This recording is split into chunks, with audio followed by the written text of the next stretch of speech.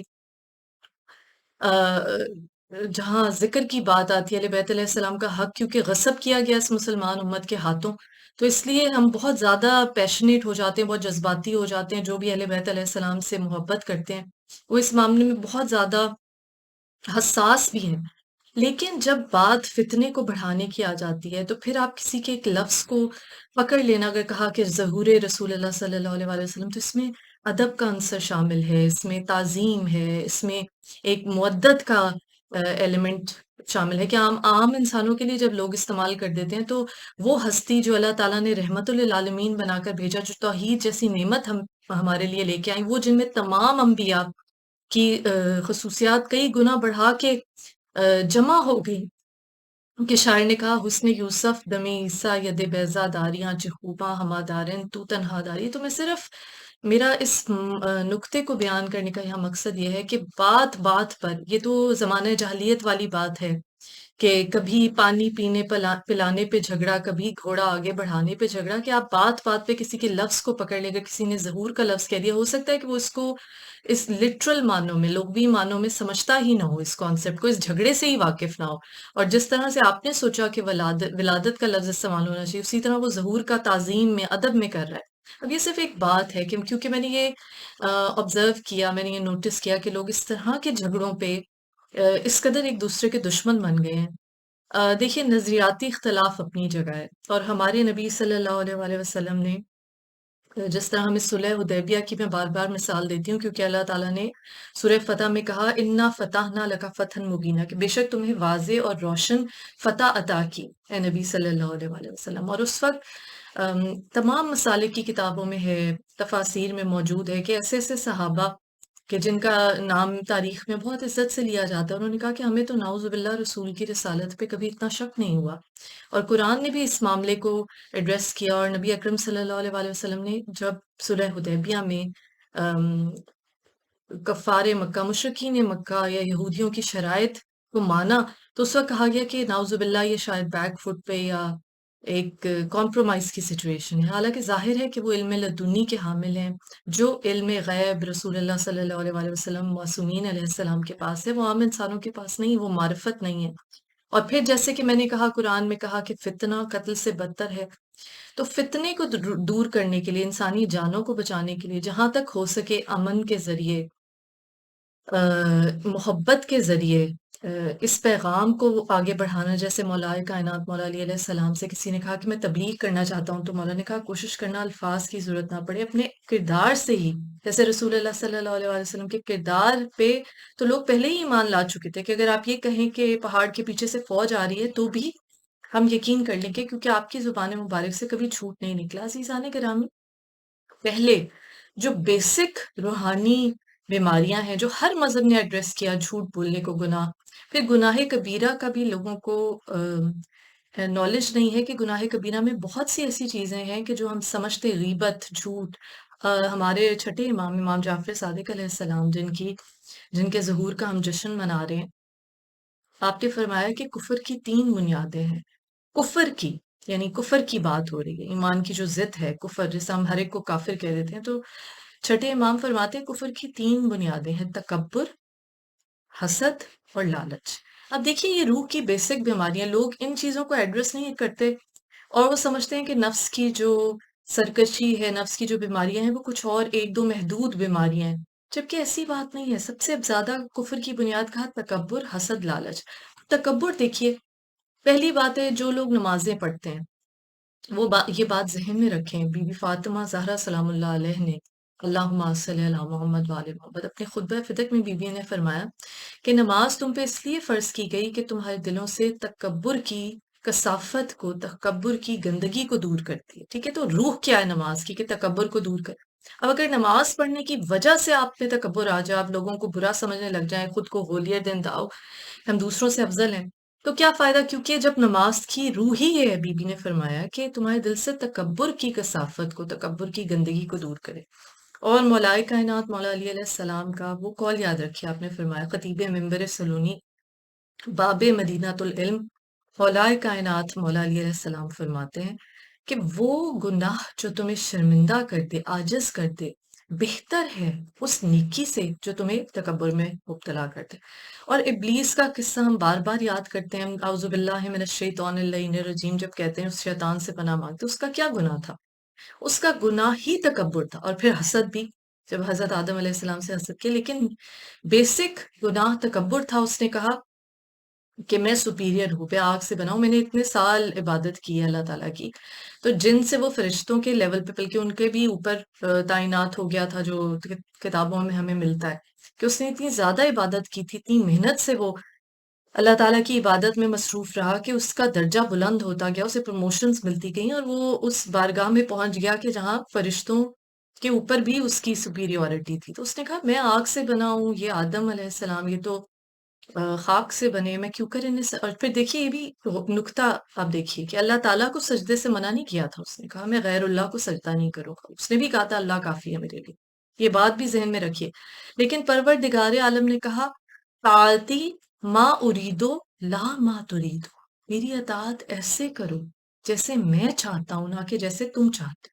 یعنی جیسے اللہ نے کہہ دیا قل ان کنتم تحبون اللہ فاتبعونی یحببکم اللہ، کہ اے نبی ان لوگوں سے کہہ دیجئے اگر تم اللہ سے محبت کا دعویٰ کرتے ہو تو پھر مجھ محمد صلی اللہ علیہ وآلہ وسلم کا اتباع کرو. اتباع کرو، اگر ایسا کرو گے تو پھر اللہ بھی تم سے محبت کرنے لگے گا. تو اللہ تعالیٰ کہتا ہے جو حکم میں دیتا ہوں، جس کو میں نے ہادی بنایا، جس کو میں نے تمہارا مولا بنایا، جس کو میں نے تمہارے لیے رحمت للعالمین بنا کر بھیجا، اس کی محبت، اس کی مودت، اس کی اطاعت جب تک تمہارے دل میں نہیں ہے تو خالی اللہ تمہارے لیے کافی نہیں ہو سکتا. وہ جس کانٹیکسٹ میں کہا گیا اللہ کافی ہے، وہ یہ ہے کہ اللہ تعالیٰ پر ایمان.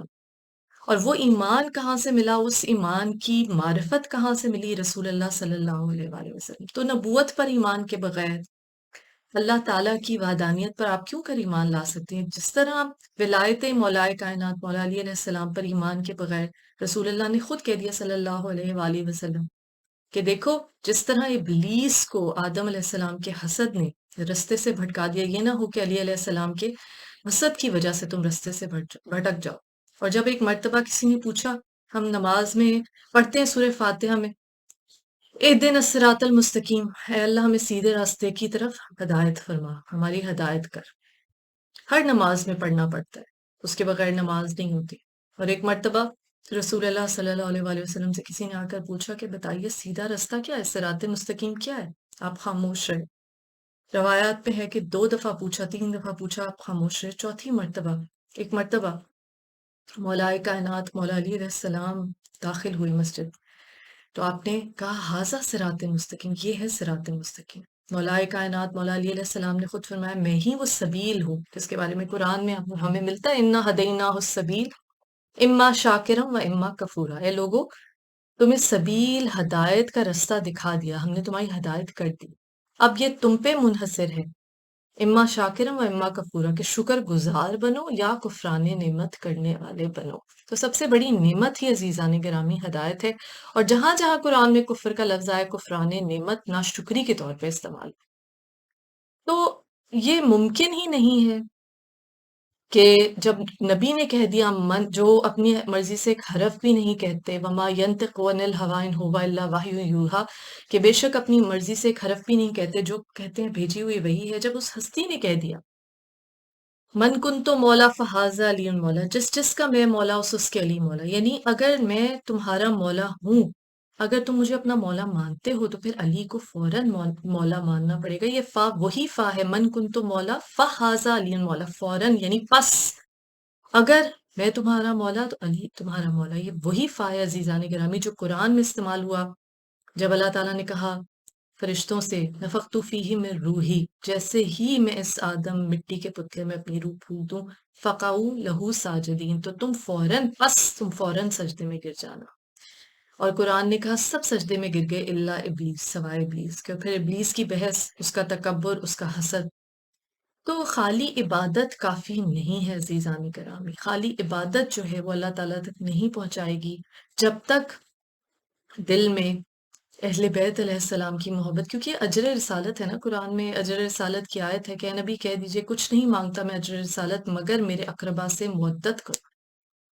تو عزیزان گرامی، یہ مودت، اس کے بغیر نہ جنت ملے گی، نہ توحید ملے گی، نہ خدا ملے گا، نہ عشق رسول۔ رسول اللہ صلی اللہ علیہ وآلہ وسلم نے فرمایا اگر کوئی شخص کوہ احد کے برابر سونا اللہ کی راہ میں خیرات کرے، اگر اس نے انبیاء اور اولیاء اللہ کے ساتھ غزوات میں شرکت کی، پیدل حج کیے، کتنی ہی نمازیں پڑھی، کتنے روزے رکھے، لیکن اگر دل میں علی کی محبت نہیں ہے تو وہ جنت کی خوشبو بھی نہیں سونگ سکے۔ اور ایک مرتبہ جب سورہ منافقون نازل ہوئی، لوگ پریشان ہو گئے کہ یہ منافقت، اتنی زیادہ منافقت کہ قرآن میں پوری سورت نازل ہو گئی کہ اس کا اتنا ذکر ہوا، کیسے پتہ چلے گا کہ کون منافق ہے، کون مومن ہے، کون ظاہری طور پہ ایمان لے آیا ہے اور کون حقیقتاً ایمان لایا؟ تو رسول اللہ صلی اللہ علیہ وآلہ وسلم نے فرمایا زینوا مجالسکم بذکر علی ابن ابی طالب علیہ السلام، اپنی مجالس کو ذکر علی ابن ابی طالب علیہ السلام سے زینت ہو۔ کہا جس کا چہرہ کھل اٹھے ذکر علی، جس کے چہرے پہ خوشی کے، بشاشت کے آثار نظر آئے، وہ مومن ہے، اور جس کا چہرہ بگڑنے لگے، اس کے چہرے پہ ناگواری کا ظاہر ہونے لگے، تو مان لو، سمجھ جاؤ کہ وہ منافق ہے۔ کہا علی کی محبت مومن اور منافق میں تفریق کرنے والی ہے، فرق کرنے والی ہے۔ اور جب ہم پھر کربلا کی طرف دیکھتے ہیں تو کربلا میں کیا فرق تھا؟ یزیدی فوجیں بھی لا الہ الا اللہ محمد رسول اللہ کہہ رہی تھی، وہ بھی نماز میں تعجیل کر رہے تھے، نعوذ باللہ، قتل حسین جلدی جلدی کرو، نعوذ باللہ، لعنت اللہ علی قوم الظالمین، کہ جلدی جلدی نماز کا وقت ہو رہا ہے۔ اس میں بھی وہ لوگ تھے جو حافظ قرآن تھے، پیدل حج کیے ہوئے تھے، وہ بھی یہ سمجھ رہے تھے کہ ہم اللہ کی اطاعت کر رہے ہیں، لیکن فرق کیا تھا؟ علی ولی اللہ کا فرق تھا۔ جب آج ہم شام میں بی بی سکینہ علیہ السلام کے روضے پر، بی بی زینب علیہ السلام کے روضے پر اشہد ان علی ولی اللہ کی آواز سنتے اذان میں، تو یہ فتح ہے، یہ بی بی زینب علیہ السلام، بی بی سکینہ علیہ السلام نے بت توڑا ہے، اس یزید کا بت پاش پاش کر دیا۔ اور یہ بت پاش پاش کیسے ہوتا ہے؟ علی ولی اللہ کے بغیر نہیں ہو سکتا، کیونکہ لا الہ الا اللہ محمد رسول اللہ علی ولی اللہ کے بغیر نہیں مل سکتا۔ تو عزیزانی کرامی، coming back to the topic, جو میں نے جس کو ہلکا سا آج کوشش کی اس پہ بات کرنے کی، وہ یہ ہے کہ جو آپس کے اختلافات ہیں، کہ جب آپ اس چیز پر متفق ہیں کہ اشہد ان محمد رسول اللہ، اشہد ان علی ولی اللہ، لا الہ الا اللہ محمد رسول اللہ، تو اس کے بغیر آپ کو نہیں ملے گا، تو پھر آپ اس طرح کی ڈفرینسز جو ہیں، اس طرح کی آپس میں جو عداوتیں ہیں، ان کو کیوں اتنا زیادہ بھڑکا رہے ہیں؟ آپ دیکھیے کہ اس سے کس کا مقصد حاصل ہو رہا ہے۔ اگر اتنی زیادہ تفریق پیدا ہو جائے گی شیعان حیدر کرار علیہ السلام میں کہ ایک ایک لفظ پہ آپ دوسرے کا گریبان پکڑ لیں گے یا جان کے دشمن بن جائیں گے، تو عزیزان گرامی کس طرح سے ہم خود کو امام مہدی علیہ السلام کی آمد کے لیے تیار کریں گے، کس طرح ہم اس لشکر کا حصہ بنیں گے؟ دیکھیے ہر انسان کو ایک جتنی معرفت نہیں ملتی۔ ہمارے چھٹے امام، امام جعفر صادق علیہ السلام، جن کا جشن صادقین میں ہم جشن منا رہے ہیں، خوشی منا رہے ہیں ظہور کی، آمد کی، تو ہم امام جعفر صادق علیہ السلام نے یہ فرمایا کہ تمہاری ذہانتوں کے لحاظ سے بھی تمہارا حساب ہوگا، یعنی ہر ایک کی ذہانت ایک جیسی نہیں ہے عزیزان گرامی۔ اور مولا کائنات مولا علی علیہ السلام نے کہا کہ ہماری معرفت ہر کوئی نہیں رکھ سکتا، ہر کوئی اپنے ایمان کے مطابق ہمارا ذکر لوگوں سے اس طرح کرو جتنا کہ انہیں سمجھ آئے۔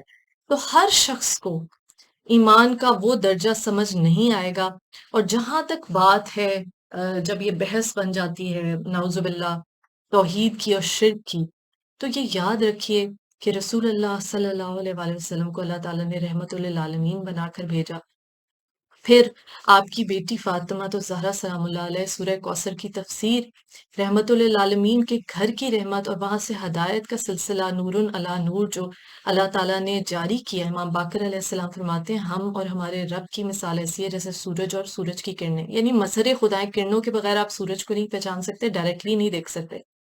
تو جب یہ ہستیاں دنیا میں بھیجی ہی اس لیے گئیں کہ توحید کی معرفت حاصل ہو، ان ہستیوں نے جتنی صعوبتیں دنیا میں اٹھائی، رسول اللہ صلی اللہ علیہ وآلہ وسلم کی ہستی سے لے کر بی بی فاطمہ زہرا سلام اللہ علیہ جو فرماتی ہیں کہ بابا جان کے دنیا سے ظاہری رخصت کے بعد مجھ پہ اتنے دکھ اتنے ستم ڈھائے گئے کہ اگر دنوں پر پڑتے سیاراتوں میں تبدیل ہو جاتی، اتنی صعوبتیں اٹھائی کس لیے؟ لا الہ الا اللہ کی سربلندی کی۔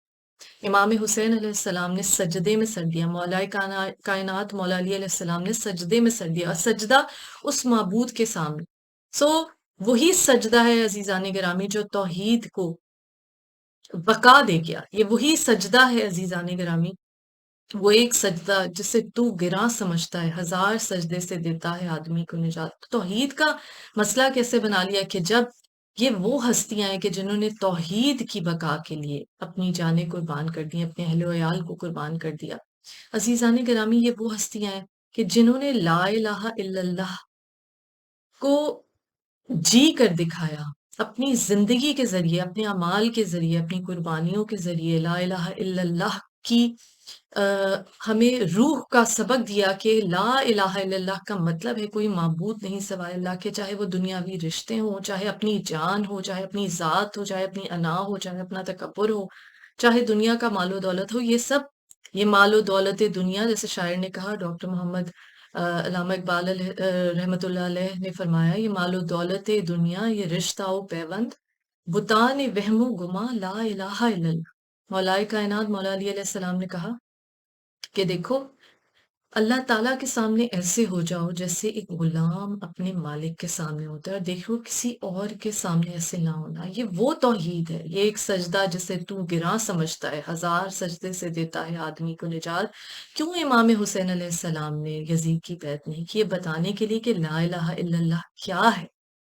مولا کائنات مولا علی علیہ السلام نے فرمایا کہ جب اللہ تعالیٰ نے تمہیں آزاد پیدا کیا تو تم غلام کیوں؟ یہ تو وہ سجدہ ہے، اللہ تعالیٰ کی ربوبیت کی جو کو تسلیم کرنا۔ انسان جو جب اللہ کا بندہ بن جاتا ہے تو پھر اسے کسی اور کے آگے جھکنے کی ضرورت نہیں ہے، پھر اسے صرف اللہ تعالیٰ پر توکل کرنا ہے، پھر اسے اللہ تعالیٰ کی وحدانیت کو اپنی زندگی میں شامل کرنا ہے، صرف زبان سے نہیں کہہ دینا کلمہ، کہ زبان سے تو کلمہ پڑھ دیا لیکن دل میں بت اپنی انا کا ہے، اپنے تکبر کا ہے، اپنے رشتوں کا ہے، اپنی دنیاوی ٹھاٹ باٹ شان و شوکت کا ہے۔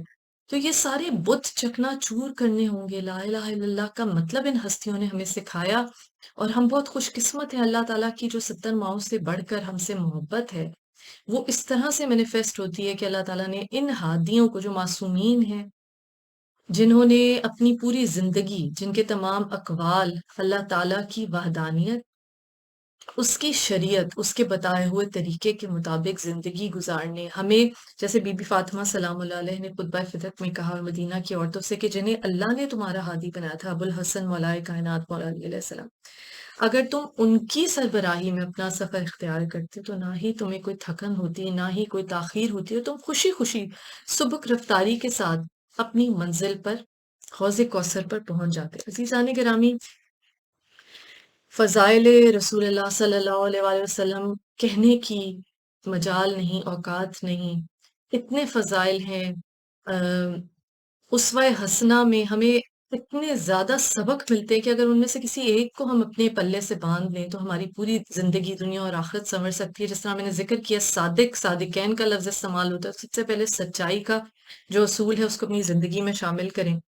اور عزیزان گرامی، اس موقع کی توسط سے میری یہ ہمیشہ خواہش ہوتی ہے، کوشش ہوتی ہے کہ جن ہستیوں کا ہم ذکر کر رہے ہیں، جن کی آمد کی ہم خوشی منا رہے ہیں، ہم کچھ اقوال ان کے اپنے ناظرین کے ساتھ شیئر کریں تاکہ لوگ اپنی زندگیوں میں کوشش کریں کہ کسی ایک کال سے بھی اگر کوئی نیکی سیکھ سکیں، کوئی اپنے اعمال میں تبدیلی بہتری لا سکیں۔ جس طرح رسول اللہ صلی اللہ علیہ وآلہ وسلم نے فرمایا، بدقسمت ہے وہ شخص کے جس کا آنے والا کل پچھلے دن سے بہتر نہ ہو، یعنی اگلے دن ہر دن امپروومنٹ، ایک کانسٹنٹ جہاد ہے اپنے نفس کے ساتھ۔ رسول اللہ صلی اللہ علیہ وآلہ وسلم نے فرمایا خوش قسمت ہے، خوش نصیب ہے وہ شخص کہ جس کو اپنے عیوب کی اصلاح دوسروں کے عیوب کو بیان کرنے سے روکے، یعنی اپنے عیبوں پہ نظر کرو، اس کو ٹھیک کرنے کی کوشش کرو، اپنی غلطیوں کو، اپنی خرابیوں کو، تو اپنے عیبوں کی اصلاح میں ہی وہ رہے گا، تو پھر دوسروں کے عیوب کو بیان کرنے سے رک جائے گا۔ خوش نصیب ہے وہ شخص جس کو اپنے عیوب کی اصلاح دوسروں کے عیوب کو بیان کرنے سے روکے۔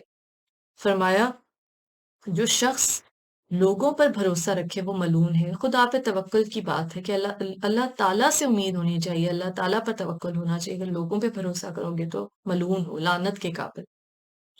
اور فرمایا رسول اللہ صلی اللہ علیہ وآلہ وسلم نے، اب یہ غور کیجئے، جو ہم نے کہا تھا نا خالی عبادت سے اللہ تعالیٰ نہیں ملتا، خالی عبادت سے آپ کا درجہ بلند نہیں ہوتا۔ رسول اللہ صلی اللہ علیہ وآلہ وسلم نے فرمایا میرے نزدیک علم حاصل کرنا عبادت سے بہتر ہے، میرے نزدیک علم حاصل کرنا عبادت سے بہتر ہے۔ سبحان اللہ۔ پھر فرمایا تم میں سے خوش اخلاق لوگ بہت اچھے ہیں جو دوسروں سے میل جول اور رابطہ رکھتے ہیں اور لوگ ان سے محبت کرتے ہیں۔ ایک اور حدیث ہے رسول اللہ صلی اللہ علیہ وآلہ وسلم کی کہ بے شک میں مکارم اخلاق کی تکمیل کے لیے بھیجا گیا۔ تو خوش اخلاقی جو ہے وہ سب سے پہلا سبق ہے جو ہمیں رسول اللہ صلی اللہ علیہ وآلہ وسلم کی زندگی سے سیکھنا ہے، اور لوگوں کے ساتھ اچھا سلوک۔ فرمایا جو شخص برے کام کو پھیلائے وہ ایسے ہے کہ جیسے اس نے خود وہ برا کام انجام دیا۔ رسول اللہ صلی اللہ علیہ وآلہ وسلم فرماتے ہیں اپنے دوست سے جھگڑا فضول مزاح نہ کرو اور نہ ہی اس سے وعدہ خلافی کرو۔ اور پھر کہا جب کوئی شخص تمہیں کوئی ہدیہ پیش کرے تو تم بھی اسے کوئی چیز پیش کرو، اگر آپ اس کے بدلے کوئی چیز نہیں دے سکتے تو اس کا شکریہ ضرور ادا کرو۔ یہ بھی حدیث مبارکہ سے ہمیں ملتا ہے کہ تحفے دینے اور لینے سے محبت بڑھتی ہے۔ پھر فرمایا لوگوں کو دکھانے کے لیے کوئی کام نہ کرو اور نہ شرم کی وجہ سے اسے ترک کر دو، یعنی دنیا داری کے لیے اور ریاکاری کے لیے کوئی کام نہ کرے۔ کہا جو شخص کسی اچھے کام کی داغ بیل ڈالے تو اسے اس کام پر عمل کرنے والوں کے ساتھ ساتھ ثواب ملتا رہے گا، یعنی نیکی میں اگر آپ مدد کریں یا بنیاد ڈال دیں کسی نیکی کی تو اس کا جب تک ثواب دوسرے لوگ بھی وہ نیکی کریں گے تو آپ کو اس کا ثواب ملے گا۔ پھر فرمایا فضول خرچی میں کوئی بھلائی نہیں اور نیکی میں کوئی اسراف نہیں، یعنی پیسہ یا دولت کو ضائع کرنے میں کوئی فائدہ نہیں ہے لیکن نیکی میں کوئی اسراف نہیں، یعنی نیکی جتنی زیادہ کرو وہ کم نہیں ہوگی، اس میں فضول خرچی کا ایلیمنٹ نہیں ہوگا۔ پھر فرمایا فرصت کی گھڑیاں بادلوں کی طرح اڑتی جا رہی ہیں، فرصت کی گھڑیاں بادلوں کی طرح اڑتی جا رہی ہیں۔ اس موقع پہ امام حسین علیہ مقام علیہ السلام شہید انسانیت کا وہ قول یاد آتا ہے، آپ نے کہا کہ زندگی گزرتی جا رہی ہے، تھوڑی سی رہ گئی ہے تمہارے پاس، جتنا ہو سکے کسی کی مدد کرتے جاؤ۔ رسول اللہ صلی اللہ علیہ وآلہ وسلم فرماتے ہیں ارادے کی پختگی اور احتیاط کامیابی کا پیش خیمہ ہے۔ کہا ہر صبح کو نسیم الہی چلتی ہے، ان قیمتی گھڑیوں سے فائدہ اٹھاتے ہوئے کامیابیاں حاصل کرو، یعنی صبح اٹھنے کی تلقین کی ہے۔ کہا جو تم سے رابطہ توڑ لے تم اس کو اپنا بنا لو اور جو تم کو دکھ پہنچائے اس کے ساتھ نیکی کرو۔ سبحان اللہ۔ پھر کہا جو شخص لوگوں کے مال پر نظر رکھے وہ ہمیشہ غمگین اور پریشان رہے گا۔ اور فرمایا جب کوئی تمہیں نیک اور خیر خواہ شخص نصیحت کرے تو اسے مان لو۔ پھر فرمایا مومن میں حرص یعنی لالچ اور بد خلقی کبھی جمع نہیں ہو سکتی، یعنی مومن کبھی لالچی نہیں ہوگا اور کبھی بد مزاج نہیں ہوگا۔ رسول اللہ صلی اللہ علیہ وآلہ وسلم فرماتے ہیں خوش نصیب ہے وہ شخص جو اپنا مال راہ خدا میں خرچ کر دے اور زیادہ بولنے سے پرہیز کرے۔ اور کہا جو شخص بغیر کسی ضرورت کے مومن بھائی سے ملنے کے لیے جائے تو ایسا ہے جیسا کہ اس نے خدا سے ملاقات کی۔ واہ سبحان اللہ، یعنی لوگوں پہ رحم کرنا، لوگوں سے ملنا، لوگوں کے ساتھ میل جول رکھنے کا کس قدر ثواب ہے عزیزان گرامی۔ کہا جو شخص ضرورت مند مومن کی ایک حاجت پوری کرے گا تو اللہ تعالیٰ اس کی بہت سی حاجات قبول فرمائے گا۔ رسول اللہ صلی اللہ علیہ وآلہ وسلم فرماتے ہیں جو شخص ضرورت مند مومن کی ایک حاجت پوری کرے گا اللہ تعالیٰ اس کی بہت سی حاجات قبول فرمائے گا۔ پھر کہا لوگوں میں سے بدترین وہ شخص ہے جس کے ڈر کی وجہ سے لوگ اس کا احترام کریں. اور وہی کال جو امام جعفر صادق علیہ السلام، کیونکہ اولنا محمد وآخرنا محمد، یہ ہستیاں ان کے سب کے کال ہم آہنگ ہے، قرآن سے بھی ہم آہنگ ہے، کیونکہ قرآن صامت ہے، یہ قرآن ناطق ہے، بولتا قرآن ہے. رسول اللہ صلی اللہ علیہ وآلہ وسلم کی یہ حدیث بھی سامنے آ گئی کہ میں تمہیں 3 بد خصلتوں سے منع کرتا ہوں: حرص، حسد، حرص اور تکبر. میں تمہیں 3 بد خصلتوں سے منع کرتا ہوں: حسد، حرص اور تکبر. پھر فرمایا صحیح معنوں میں مسلمان وہ ہے جس کے ہاتھ اور زبان سے دوسرے لوگ محفوظ رہیں. پھر کہا لوگوں سے زیادہ توقعات رکھنا ذلت و رسوائی ہے.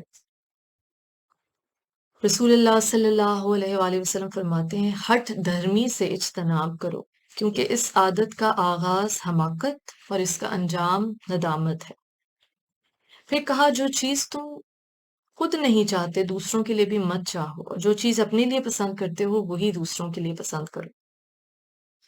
کہا اپنے گھر والوں، دوستوں، ہمسایوں اور ساتھیوں کے ساتھ اچھے طریقے سے پیش آؤ، یعنی دوسروں کے ساتھ بھی خوش اخلاقی سے پیش آؤ، اور اپنوں سے محبت کرو.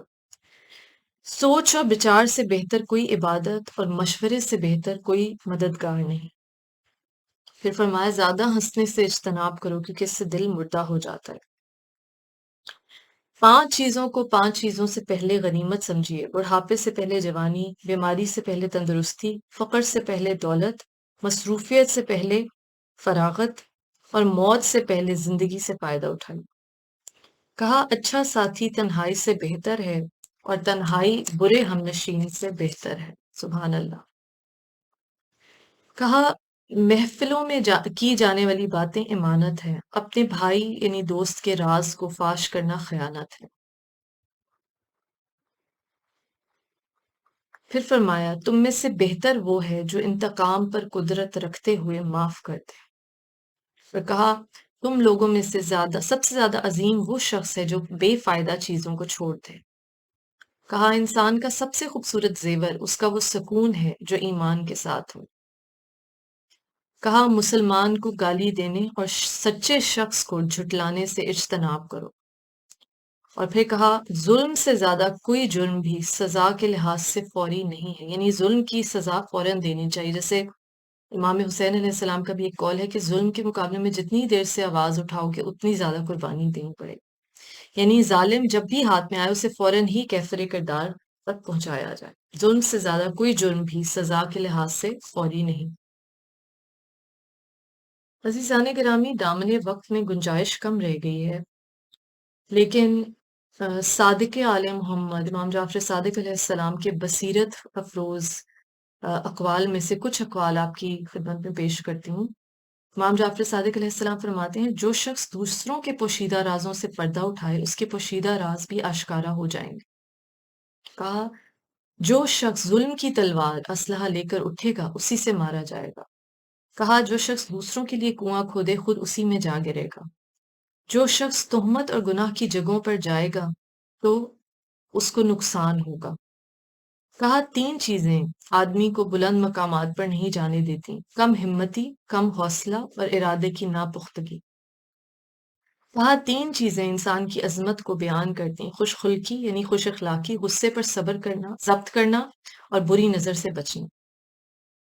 3 چیزیں ندامت و پشیمانی لاتی ہیں: فخر و مباحات کرنا، اپنے گزشتہ کاموں کو بیان کرنا اور دوسروں کو اپنی برتری کا احساس دلانا.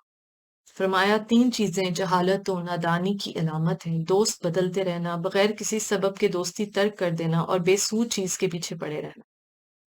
کہا دنیا کی محبت غم و حزن اور پریشانی کا باعث بنتی ہے، اور دنیا سے وابستگی نہ رکھنے سے دل اور جسم کو سکون حاصل ہوتا ہے. نیکی کے حکم اور برائی سے نہیں، یعنی امر بالمعروف اور نہیں عن المنکر سے 2 طبقے فائدہ حاصل کرتے. پہلے مومنین، یہ حقیقت میں تبلیغ کو مانتے ہیں. دوسرا جاہل نصیحت سیکھتا ہے، لیکن صاحبان اقتدار امر بالمعروف اور نہیں عن المنکر وغیرہ جیسی باتوں کو نہ سنتے ہیں نہ مانتے ہیں. کہا اپنے بزرگوں بڑوں کو نیکی کے ساتھ یاد کیجیے تاکہ تمہاری اولاد تمہارا احترام کرے. کہا لوگوں کی ناموس پر نظر نہ ڈالیے تاکہ لوگ تمہاری ناموس پر نظر نہ ڈالیں. جو شخص ایسے کام میں ہاتھ ڈالے جس کو نہ جانتا ہو، ایسے ہے جیسا کہ بغیر راستے کے جا رہا ہو۔ وہ جتنا جلدی چلے گا اتنا ہی اپنی منزل سے دور ہوتا جائے گا۔ کہا دکھی اور ملول شخص کبھی دوست نہیں رکھ سکے گا اور حاسد کبھی بے نیاز نہیں ہو سکے گا۔ کہا علم و حکمت کی باتوں پر غور کرنا عقل میں اضافے کا باعث ہے۔ کہا میرا سب سے عزیز دوست وہ ہے جو میرے عیوب میری طرف بطور تحفہ بھیجے، یعنی میری خامیاں مجھے بتائے۔ کہا لوگوں سے افہام و تفہیم کرنا عقل کا تہائی حصہ ہے۔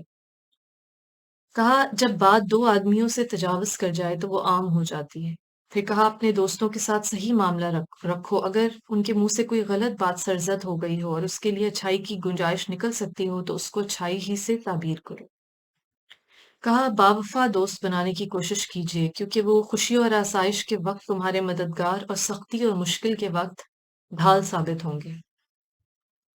کہا لوگوں کے نظریات میں جستجو نہ کیجیے ورنہ اکیلے رہ جاؤ گے۔ یہ وہی بات ہے جو ہم نے بیچ میں ذکر کیا کہ لوگوں کے نظریات میں جستجو نہ کرے، کیونکہ اسلام وہ مذہب ہے جس میں کہا لا اکراہ فی الدین، دین میں کوئی جبر نہیں۔ تو امام جعفر صادق علیہ السلام فرماتے ہیں لوگوں کے نظریات میں جستجو نہ کیجیے ورنہ اکیلے رہ جاؤ۔ کہا ایمان ریا اور آرزو کے ساتھ مکمل نہیں ہے، یعنی ایمان یعنی خدا کے لیے خالص نیت اور ایسا کام ہے جو اس نیت کی گواہی دے۔ مومن کو 6 خصلتوں سے پاک ہونا چاہیے: مکروز کو تنگ نہ کرنا، کنجوسی، حسد، ہٹ دھرمی، جھوٹ اور ظلم۔ مومن لوگوں سے ہمیشہ اچھے طریقے سے پیش آتا ہے اور کسی سے جھگڑا نہیں۔ جس شخص کے 2 دن ایک جیسے ہیں اس نے نقصان اٹھایا، جو حدیث بھی پہلے میں نے بیان کی۔ جس شخص کے 2 دن ایک جیسے ہیں اس نے نقصان اٹھایا، یعنی انسان کو چاہیے ہر روز گزشتہ دن سے زیادہ نیکی اور اچھائی حاصل کرے۔ اگر اس کا ایک دن دوسرے سے اچھا نہ ہو تو اس نے اپنی زندگی کو ضائع کیا۔ وہ لوگ خوش نصیب ہیں جو وقت کے سینے پر اپنی بلندی کے نقوش چھوڑ کر آگے بڑھتے ہیں۔ جس شخص کا کل آج سے اچھا نہ ہو اس نے دھوکہ کھایا۔ کہا نادان سخی بہتر ہے تنگ نظر عابد سے۔ مومن جب غصے میں ہوتا ہے تو وہ حق اور انصاف کی حدود سے باہر نہیں جاتا۔ جب خوشحال ہوتا ہے تو اس کی خوشی اسے تباہی اور باطل میں نہیں ڈالتی۔ عزیزان گرامی، اس کے ساتھ ہی آج کی نشست کا وقت ختم ہوا۔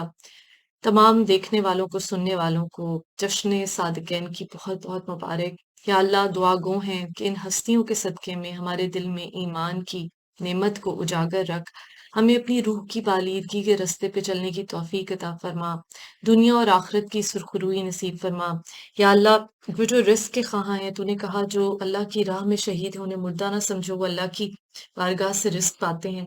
اس رزق حسن کے صدقے میں ہمارے رزق میں اضافہ فرما، جو بے گھر ہیں انہیں وہ گھر عطا فرما جو مجلس شبیر کے لیے، اپنا گھر عطا فرما۔ جو بیمار ہیں، بیمار کربلا کے صدقے میں انہیں شفائے کلی نصیب فرما۔ یا اللہ ہم سب کے علم میں اضافہ فرما، رب زدنی علما۔ جو بچے علم کے میدان میں جستجو کر رہے ہیں انہیں کامیابی عطا فرما، دین و دنیا کے علم میں اضافہ فرما۔ یا اللہ اہل بیت علیہ السلام کی محبت، مودت رسول اللہ صلی اللہ علیہ وسلم اور اہل بیت علیہ السلام کی مودت جو ہے، جو رسالت، اس کو ہمارے آنے والی نسلوں میں قائم و دائم رکھ، جاری و ساری رکھ۔ امت مسلمہ خاص طور پہ اہل تشیع کے درمیان اتفاق، محبت، امن پیدا کر۔ یا اللہ ہمیں توفیق دے کہ ہم امام زمانہ علیہ السلام کی صحیح معنوں میں معرفت حاصل کر سکیں۔ یا اللہ کوئی غم نہ دے سوائے غم شبیر، اور شبیر کا غم بانٹ رہا ہے تو ادھر دے۔ لعنت اللہ علی قوم الظالمین۔ اللہم صلی علی محمد وعلی محمد وجل۔